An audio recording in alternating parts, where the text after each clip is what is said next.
Well, let's continue our discussion now with Jon Allen from 2006 to 2010. He served as Canada's ambassador to Israel. Currently, he is Distinguished Senior Fellow at the Canadian International Council and a Senior Fellow at the Bill Graham Centre for Contemporary International History. Jon, thank you for making the time for us today. My pleasure. So listen, I'm going to get you to start off here by helping us understand what Canada is actually trying to do with this recognition. You know, diplomatically, what message does this move send to the world? Well, let me just go back a little bit into the history. The history of recognition of Palestine was generally tied up with a negotiation with Israel. And when the negotiation for peace, end of conflict, was concluded, then it was thought that Western governments, Canada included, would recognize Palestine as a state. What has happened during the administration of Prime Minister Netanyahu is that it's become clear to Prime Minister Carney and to all Western leaders, and we don't have to intuit this. Prime Minister Netanyahu has said it. He has no intention of negotiating with the Palestinians, and he has no intention of allowing the formation of a Palestinian state.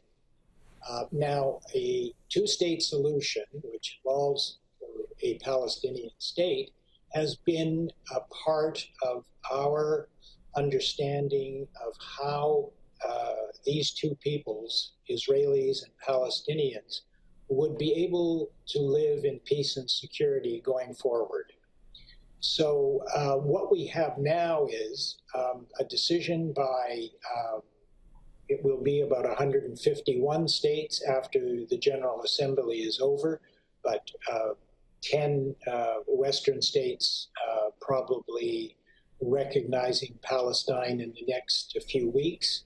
What we have is an understanding that given the policies of the current Netanyahu government, expansion of settlements, the fastest and largest expansion of settlements in the West Bank since 1967 when the occupation began, the war in Gaza, the ground invasion in Gaza City, statements by senior cabinet ministers that they wanted to resettle Gaza, and actually a resolution in the Knesset that talked about annexing the West Bank. Given all of these factors, Western states said, "Wait a minute, we have to do something to try and send a signal, on the one hand to Israel and on the other hand to the Palestinians, that we continue to believe that two states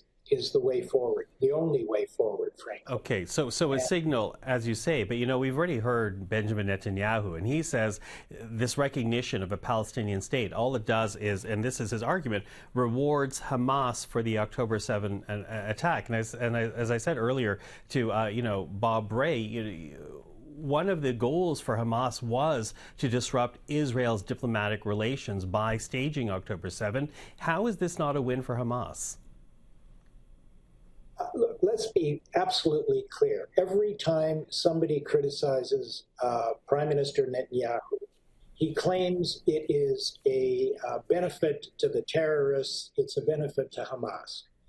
First of all, the New York Declaration, which preceded these declarations on recognition, made it absolutely clear by the Western states that are recognizing Palestine now, but also by the Gulf states and the Arab states and the Palestinian Authority, that Hamas committed war crimes on October 7th, that Hamas is a terrorist group, that Hamas will not participate in elections within the year which Abbas has promised and which he has talked to various world leaders about.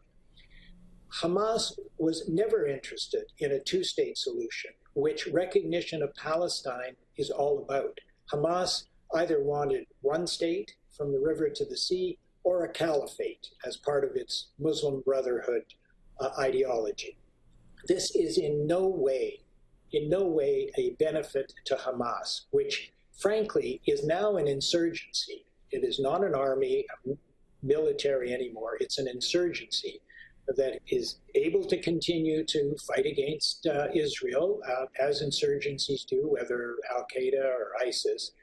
But this does not represent any benefit to Hamas. It's aimed at the Palestinian Authority, at Mahmoud Abbas, at the moderates.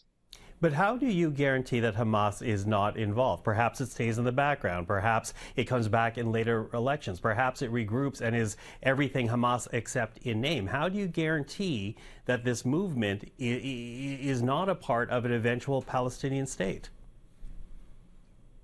You guarantee it in part by having the West, the UK, France, Canada, Australia, and others building up governance in the West Bank, ensuring that there are free and fair elections by providing advice, consultations, money, working towards transparency there, and running elections without Hamas as being a part. I am suggesting to you that, yes, Hamas is an insurgency, it's an ideology. I'm not suggesting that you're ever going to be able to destroy it or do away with it.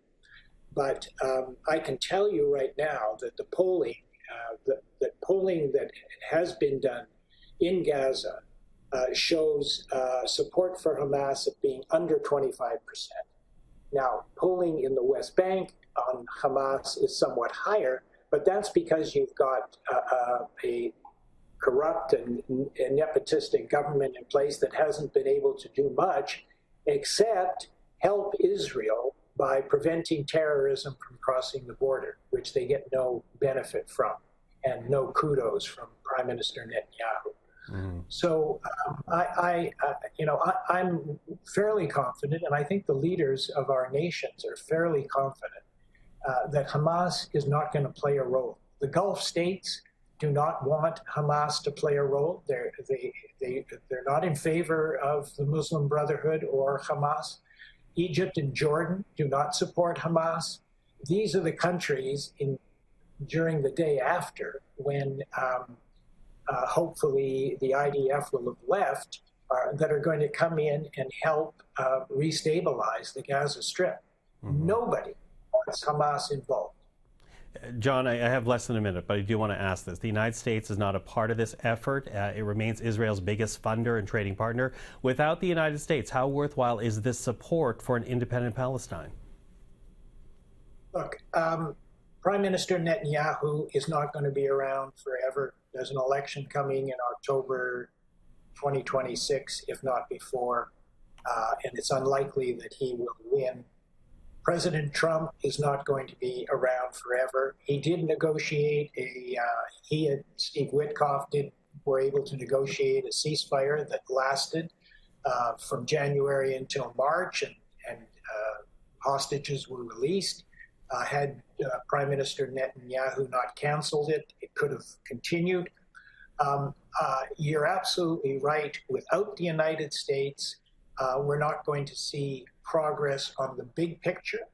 But what we may see is some of these countries, including Canada, begin to impose sanctions on Israel to try to continue to say, if not to Prime Minister Netanyahu, then to the electorate of Israel.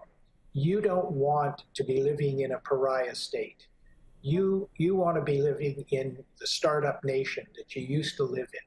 So don't vote for Prime Minister Netanyahu. Vote for some opposition coalition that will bring stability and peace, economic stability and political stability back to Israel.